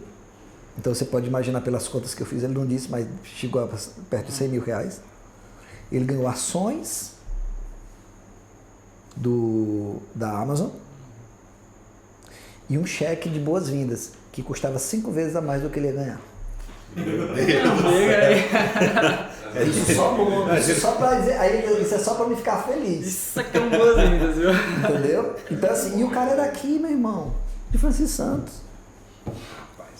Pra você. Que legal, cara. O cara sai do interior, E aí é o que a gente fala de empreendedorismo, né? Pessoal e tudo mais. Não dá pra pegar a receita desse cara e dar pra todo mundo que vai dar certo, não, mas eu acho que quando você pensa que tudo pode acontecer de forma muito positiva e com trabalho, isso pode. Eu tô começando a empreender há pouco tempo. Eu acho que o meu pretensão não pode ser ganhar tanto, achar tanto, porque se eu focar nisso eu não consigo. Mas pode ser que alguma ideia, alguma coisa minha, vá para a internet, alguma empresa que eu crie, dê um lucro do absurdo, que daqui a 10 anos eu posso estar rico. E posso estar realmente transformando vidas de pessoas. O meu caso do Maurício também, que você conhece. Que saiu aqui de Santa Cruz para ir para São Paulo, para trabalhar como faxineiro numa igreja evangélica. E se tornou um dos maiores empresários, o CEO de call center do Brasil, e foi premiado até na França. E só tem o ensino médio, o primeiro grau. Entendeu? Você vê a história. E aí montou uma empresa que é a parceira minha, a Fortal Cred, aqui em Picos. Né? E assim, claro que não é pelo dinheiro, mas há 2 semanas atrás ele comprou um Porsche Cayenne. Ele disse, cara, eu nunca pensei que eu pudesse ter pelo menos um Onix. E assim, não que ele sonhou que fosse aquilo, mas a coisa vai dando certo e você vai evoluindo e as oportunidades você vai agarrando e vai transformando em algo. O Whindersson Nunes é outro exemplo disso. São coisas que o empreendedorismo proporciona, né? É trabalhoso, é árduo. Claro, tem uns que conseguem realmente uma ascensão muito rápida, mas tem outros que ralam pra caramba, demora. Mas é algo que é uma área que eu acho que tem muito retorno, cara. E eu não falo de só financeiro, mas retorno de realização pessoal, profissional, aprendizado, network. E eu acho muito massa, por isso que eu sou apaixonado. Eu vou aprender mais. Tô começando agora. Você tem que separar um pouco as coisas, assim, porque também a gente tem que ter cuidado. A internet, a gente começou um pouco isso. Mudou a vida das pessoas, né? Na verdade, o que começou a mudar a vida das pessoas foi o smartphone. Steve Jobs foi que deu pontapé, porque se não fosse a internet, na verdade só seria a internet num computador. Então, assim, ela ganhou a força em cima dessa inovação. E, assim, a gente precisa ter muito cuidado. Eu acho que hoje, se você quer fazer alguma coisa interessante na vida, você tem que ter a primeira capacidade de filtrar. Porque tem duas formas, tem duas maneiras de deixar você mal informado, ou sem nenhuma informação. Primeiro é tirar toda a informação que você tem, que é o que a Coreia do Norte faz, por exemplo. A Coreia do Norte sabe, alguém da Coreia do Norte não sabe quem é Michael Jackson, não sabe o que é um Facebook, não sabe. Isso. Eles têm um mundo que eles acreditam que é só só existe a internet deles. Então, eles não têm acesso ao que tem lá fora. É uma intranet. Então, isso é uma forma de eu deixar você desinformado. E a segunda forma de eu deixar você desinformado é com muita informação. Porque aí eu quero, e aí a gente fica desesperado, querendo ser rico, querendo ser aquilo, querendo empreender, aí compra tudo que tem na internet e acaba não dando conta de nada. Isso. Então isso é essa coisa da autoajuda, de fazer, tem até umas piadas assim, vou fazer 6 em 7, e os caras, mas quem realmente faz 6 em 7 é o cara que vende o curso, não é quem compra, entendeu? Então tu precisa ter muito cuidado, não que não vai dar certo, mas eu tenho que ter muito cuidado com o que estão realmente me oferecendo. Então às vezes me dão a condição, ou me fazem acreditar que eu posso tudo e eu não vou poder fazer tudo.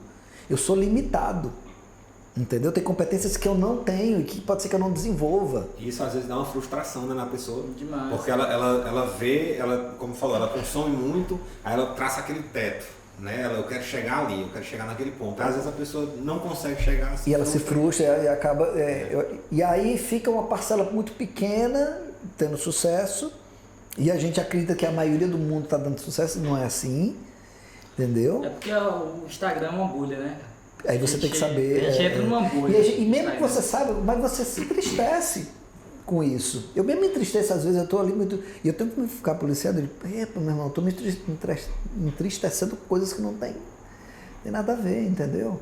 Então, assim, sucesso, empreendedorismo, tudo, ele tem que primeiro partir de uma realidade. Claro que você tem que sonhar grande, mas ela tem que partir primeiro de uma realidade. E aí você vai por etapa. Isso. Você vai por etapa. Você quer morar fora? Eu digo para tem gente, eu quero morar fora, Você quer morar fora? Primeira coisa, aprenda inglês. Não tem como pagar um curso. Lá na internet tem muita coisa de graça que dá para você aprender. Pronto. Depois que ele aprendeu, que ele tem uma noção, ele não precisa ser fluente, mas depois que ele gerou uma noção, aí vai para a segunda etapa. E vai para a segunda. Vai para a segunda, entendeu? E como é que alguém pobre fica rico? Ganhando um salário mínimo. É porque ele ganha um salário mínimo e bota na cabeça dele que só dá para viver com R$1.000. E ele guarda 212. Ele passa 10 anos guardando esse dinheiro. Ele pega esse dinheiro e transforma em mercadoria. E aquele, sei lá, 50 mil que ele juntou, em um mês ele transforma em quanto? Em 100. E depois ele transforma, entendeu? É muito mais fácil um bilionário transformar bilhões de um dia para a noite. Eu estava vendo hoje uma matéria que o Facebook, o Mark Zuckerberg está passando por uma dificuldade porque os investidores estão insatisfeitos. E ele perdeu bilhões em poucos dias. Eu vi uma queda aí, né? Nas ações do Meta. Né? Então assim, a facilidade que ele tem de perder também é a facilidade que ele também tem de ganhar, a mesma facilidade que ele tem de perder. Aí o que acontece? A gente tem que olhar dentro disso.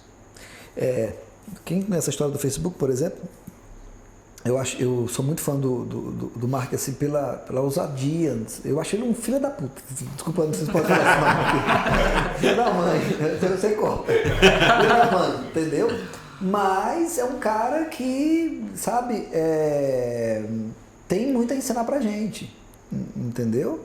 Dentro do negócio, do jogo, de tudo.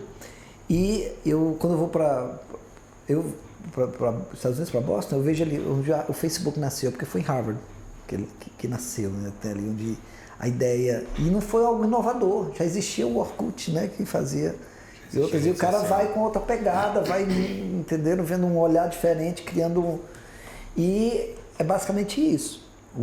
Aquilo, de certa forma, não se sabe o que se iria transformar, mas você vai e acredita e você vai lá e faz. Isso é um olhar que o americano tem e que nós brasileiros...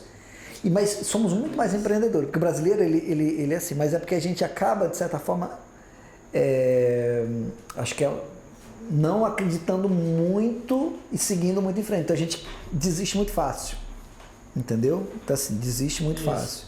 E aí acaba... Eles são mais persistentes. Eles são mais persistentes, então já tem esse olhar mais persistente. O esporte causou isso muito neles, entendeu?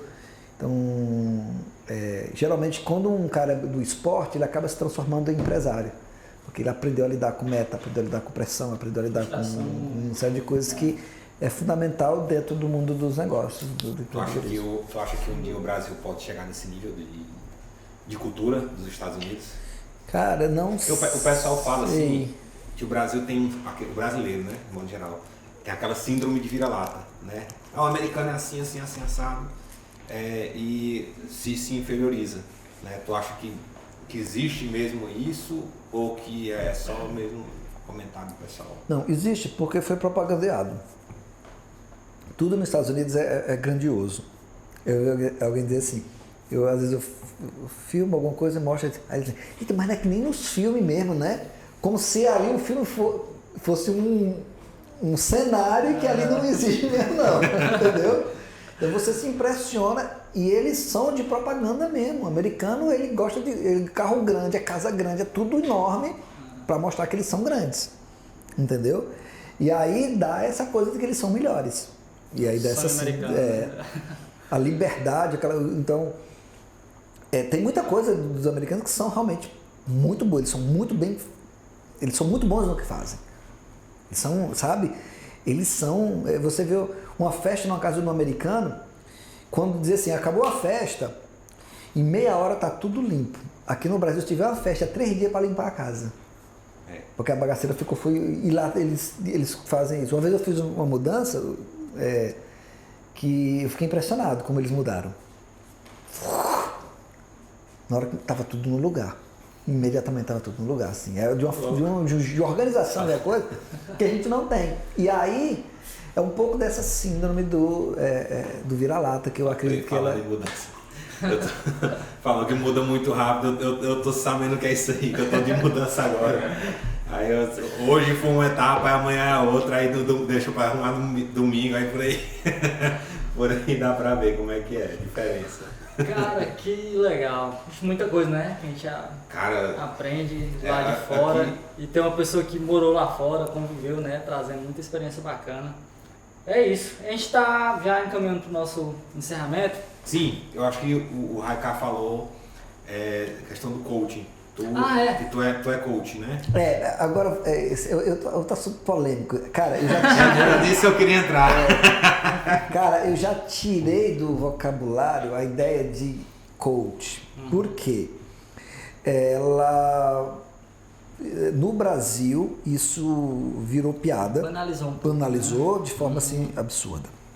E banalizou porque existe um mercado frágil de pessoas que querem as coisas prontas e alguém foi vender isso pronto e as pessoas compraram, onde o processo de coach não tem nada a ver com isso. Porque assim, se mistura coach com a questão de autoajuda e não tem nada a ver com isso, certo?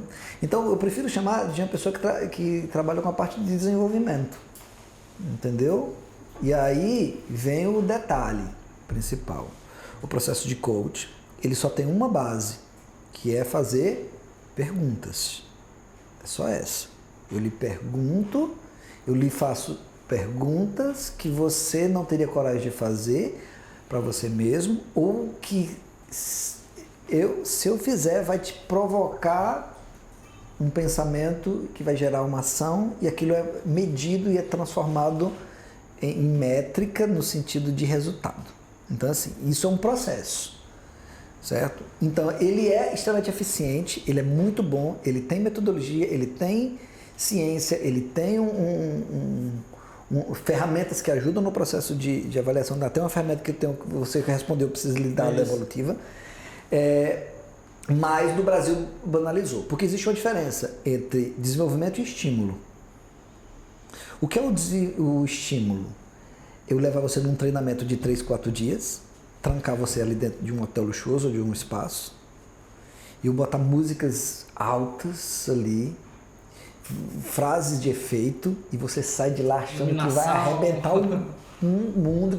E ele faz você tomar decisões ali na sua vida de forma imediata, que você nem levou para pensar, e você toma, e que vai impactar realmente na tua vida, mas quando termina aquilo ali, você percebe que você não tem a competência para fazer o negócio acontecer. É que nem dieta. Você já entrou numa dieta que você ficou assim, meu irmão, agora vai dar certo. Já. E depois você percebe que não tem mais a condição de lidar e você desiste. Porque você tem o desejo, mas você não tem a competência, você não desenvolveu a competência. Foi uma tomada emocional. Uma tomada emocional. Totalmente emocional. Toda tomada de decisão tem o lado racional e emocional, mas aí é uma totalmente emocional. Né? Descobri agora que eu sou incompetente. Mas todo mundo é incompetente. Eu já tentei, rapaz, cara, tu não tem noção de quantas dietas eu já tentei fazer, aí perco 3 quilos, aí tô arrasando, show de bola. Aí daqui a pouco tá ganhando 5. Mas todos nós somos incompetentes num ponto. O que tem que olhar é o seguinte, que eu acho que é muito interessante. Não sei se você já para pensar sobre isso, mas eu penso, no sentido de que, se eu fosse ser quem eu realmente sou, eu ia me passar fome. Presta atenção nisso. Se eu fosse ser quem eu realmente sou, eu vou passar fome. Em que sentido? Em que sentido? Porque profissional? Eu sou preguiçoso, eu tenho vontade de dormir, eu tenho vontade de estar comendo pizza aqui toda noite. Isso é o meu desejo. Isso sou aquilo que mais é intenso em mim. E eu tenho que me transformar o tempo inteiro. Entendeu? E aí você vai lutando contra aquilo que é da tua essência, mas que te prejudica. Você está entendendo? Para você ser o que você deseja, para você ser maior do que você é hoje, você vai ter que mudar, não vai ser? Vai ter que mudar. Você vai ter que ser outra pessoa. Então, uma frase que o meu professor da época de coach, ele dizia o seguinte: o que te trouxe até hoje não te leva até amanhã. Isso é real. O que te trouxe até hoje aqui, nessa sexta-feira, se você quer ser melhor, amanhã já não serve. Você vai ter que fazer outra coisa diferente.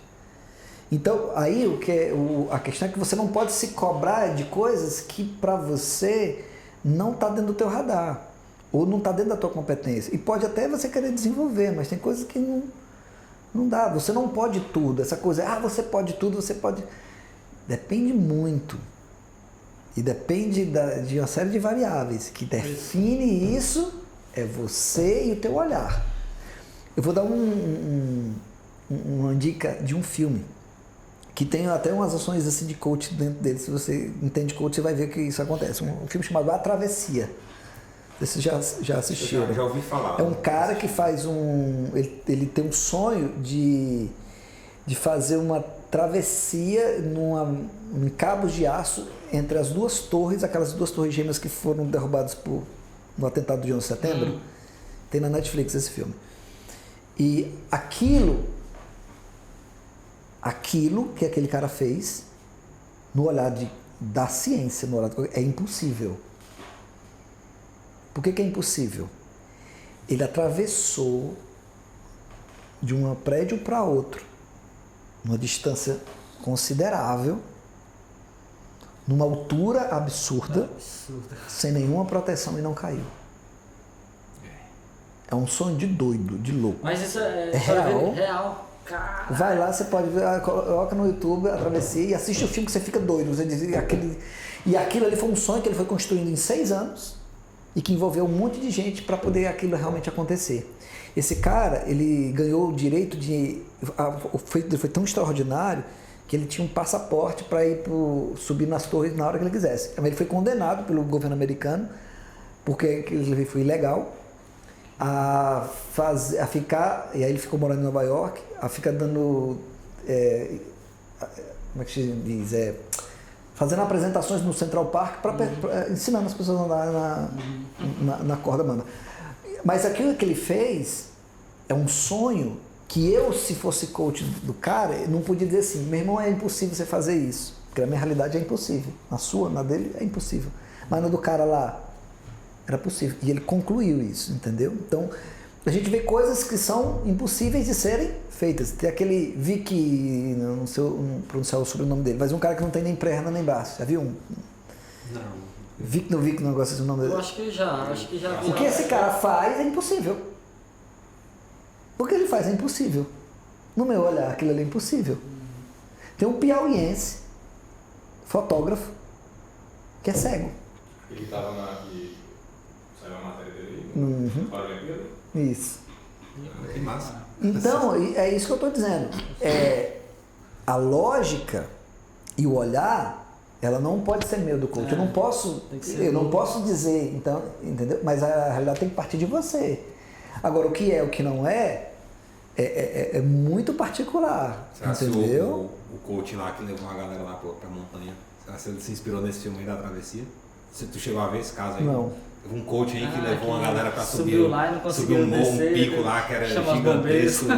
Aí teve que chamar os bombeiros para poder resgatar o pessoal lá e causou uma alvoroço. zoada na internet. Então, resumindo é isso, é um processo que tem metodologia, comprovado, mas que foi banalizado, né?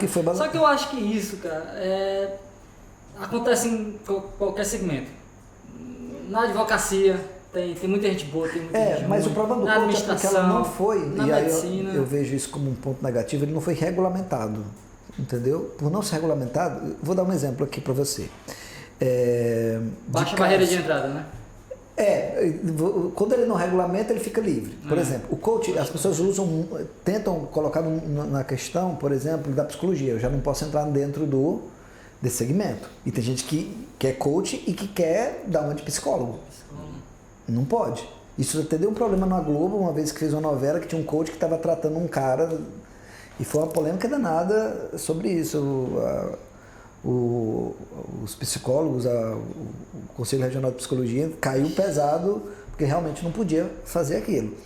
Então você tem que ter muito cuidado, porque você está entrando num segmento que às vezes o cara é alcoólatra, vai para um processo de coaching, não faz sentido, o cara não tem competência para fazer aquilo. O cara sofreu um trauma específico e tal, você tem que ir para o psicólogo, para a terapia, para um psiquiatra. Não, o processo de coaching não vai te ajudar nisso. Você está entendendo? Então, assim, vale dentro do... Eu tenho uma parceria até com um psiquiatra aqui em Picos, que é o Dr. Maurício, e quando ele tem casos que realmente não tem a ver com um problema psicológico, psíquico, qualquer coisa nesse sentido, é mais uma questão de performance mesmo, ele me indica, ó, vai para essa pessoa que ela vai te ajudar, mas eu não posso entrar dentro de um segmento que não é o meu, não tenho competência para aquilo, entendeu? Então tem que ter esse cuidado para não gerar um problema maior para a vida das pessoas, porque senão você vai traumatizar, você vai... já aconteceu, deixa eu abrir para de você falando um negócio desse, aconteceu com um professor meu, ele deu uma palestra sobre o processo de coach, e aí um casal procurou, disse, a gente quer fazer o processo de coach e tal, só que era individual, foi a mulher, que é a esposa e o marido. Aí na primeira sessão, a mulher disse, olha, a minha meta é me separar do meu marido. No outro dia, veio o marido. Minha meta é ter filho com minha esposa. Aí ele vai chegar no outro e vai dizer assim, não, sua mulher veio ontem querendo se separar de você. E ele vai interferir, vai dizer, não, vamos lá. Quem bater a merda, bateu. Quem bater a merda primeiro. Agora, tem uma diferença. Que confusão. Que aí a lógica entra. Claro, um pouco da lógica entra, né, da razão. Quem é dos dois que tem 100% de controle sobre o negócio? A mulher. Porque para ela separar depende só dela. Mas para ter filho, ela depende do... Então tem coisas que dependem de mim, 100%. Tem coisas que dependem de outros fatores, entendeu? É basicamente isso. Então, assim, o processo de coaching é sério, ele serve no mundo corporativo para melhorar a performance, eu uso dentro da minha empresa muito o tempo todo, entendeu? Não é fácil, porque você não é algo que te promete resultados, o coach não te promete resultado, mas ele vai conseguir, de certa forma, promover uma mudança ali para que você tome decisões. Eu acho que a palavra certa é banalizou mesmo, né? A função, muita gente entrou, aí a pessoa entra, não sabe, eu acho que acabou nisso aí. Bacana. Cara, que papo bacana, né? Nós estamos vendo aqui que se for, tem conteúdo aqui para o dia todo.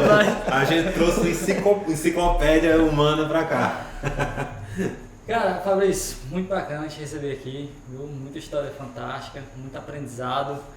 E acho que fica aí até para uma outra oportunidade, né? A gente trocar mais ideias. Fica aí a parte 2. Ficou muita coisa aqui ainda que a gente podia conversar. É bom porque dá aquela coisa de saber que é um assunto que é de interesse, acho que de todos nós, assim, porque envolve negócio, quando eu falo em geral, a população mesmo, envolve negócio, envolve desenvolvimento pessoal, envolve experiência de vida, envolve coisas que às vezes você tem medo de enfrentar, porque você às vezes não tem a informação, a possibilidade de fazer análise.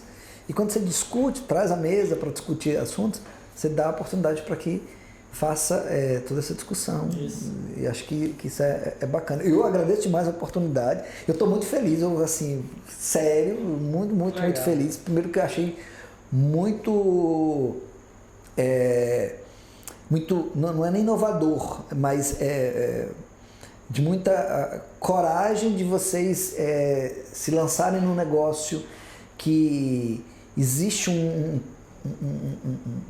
processo de comparação, porque quando você pega fazer algo que já tem gente fazendo, e fazendo muito bem feito, e você se lança para fazer a mesma coisa, você tem que ter realmente muita coragem e acreditar muito em você. Para dizer assim, cara, os caras do Flow, o cara não sei de onde, do podcast lá do JJ ou do Rafinha Bastos, eu tô entrando porque vocês estão na mesma plataforma que esses caras estão. E aqui é todo mundo time. Entendeu? 3 times no botando. E assim, se você olha, se compara de forma muito negativa, você diz, cara, vou fazer um negócio desse para me jogar aqui, vou nada. E aqui tem a oportunidade para todo mundo assistir. Depois eu já vou botar para o pessoal lá dos Estados Unidos assistir o podcast de vocês. Entendeu? Cipuada internacional. Então é basicamente isso que vocês estão de parabéns. Por quê? Obrigado, porque realmente vocês... Eu estou me sentindo muito importante aqui, por eu vou dizer, sabe? E eu acho que todo mundo que vem aqui deve sentir a mesma sensação. Legal, essa entendeu? Bacana esse feedback. E por mais que tenham muitos ali fazendo tal, não interessa, sabe? Façam o melhor de vocês. É o melhor que vocês têm que fazer, pronto. O seu melhor esse aqui, é você, pronto. Não precisa inventar nada ou no sentido de vou dizer isso, ou vou me comparar isso. Não. A estrutura é essa, para todo mundo é igual. A TV aqui, a mesa, o microfone, e o que vai fazer a diferença é quem está aqui e vocês dois aí, pronto. Perfeito. Não precisa mais do que isso. Só acha as pessoas certas, se solta, seja você, erre, fale, ria, puxa as perguntas sem aquela coisa da entrevista fechada. Pronto, e você está fazendo o quê? Resumindo, você está humanizando algo que antes... Isso da conversa lá. Que antes era só para um grupo seleto que ia para uma entrevista no Jornal Nacional, no Fantástico, e você está dando condições para poder fazer isso. E eu estou muito orgulhoso de vocês, com todo... Muito bom. Gostei, feedback massa. Vamos aparecer nos States, viu? É isso aí, cara. Cara, Fabrício, gostou da pizza? Adorei, moxi. Padrona, viu, galera? Padrona Pizzaria, Padrona. A melhor não pizza tem erro. A melhor pizza de pizza, tem conversa não. Vai fazer o merchan aí. Tudo marqueteiro aqui. Que legal. Gente, hoje conversamos com o professor Fabrício Fortaleza, um papo sensacional. Então compartilha aí, envia pra galera que gosta de empreendedorismo, educação, de inglês, de outras culturas. Foi um papo muito interessante. Então compartilha. Deixa seu gostei, se inscreva no canal. Deixa o like aí, ativa as notificações. E comenta aí embaixo o que você achou do conteúdo de hoje. Sua contribuição é de muita importância pra gente. Tá? Vocês podem pedir lá nos comentários, se você quiser alguma pessoa, vocês podem mandar no comentário que a gente tá olhando todo mundo, viu? Perfeito. Fabrício, seu arroba lá no Instagram? Fortaleza Fabrício. Pronto. Segue lá no perfil dele tem as empresas que ele fundou e qual fundou. Segue também, curte o conteúdo dele, é muito interessante. Deixa eu só finalizar aqui. E agradecer também ao nosso amigo Lucar, né? Lucar que está mais uma vez aí cedendo a sala aqui pra gente, Lucar Arquitetura, e Color System, nosso patrocinador aí também que está patrocinando a gente. Agradecer aí demais, Maxwell, valeu. E é isso aí. Quais são os serviços lá, Colossus? Cara, tudo. Tudo em artes gráficas. Tudo que você precisar, de brindes, de uma caneta, personalizada até uma fachada gigantesca, tudo que você imaginar faz lá. Acho que é uma empresa completa, a Colossus é completa, que os caras lá faz banner, adesiva carro, faz caixa de MDF, faz caixa de acrílico, faz barreira de proteção, faz protetor de máscara, aqueles protetores que o pessoal usa muito agora para Covid, faz tudo. Gravação a laser também? Tudo, gravação a laser, aquele corte, os cortes lá, né? Tem empresa que os caras fazem naquela maquinazinha de serra lá, é numa halter. Resumindo, é tudo. Tudo, é o que eu disse, lá faz tudo. Valeu aí, nosso patrocinador. Tem café e chá. Você chega lá, tem café e chá. Excelente. Gente, valeu, até a próxima, se Deus quiser. Falou! Valeu!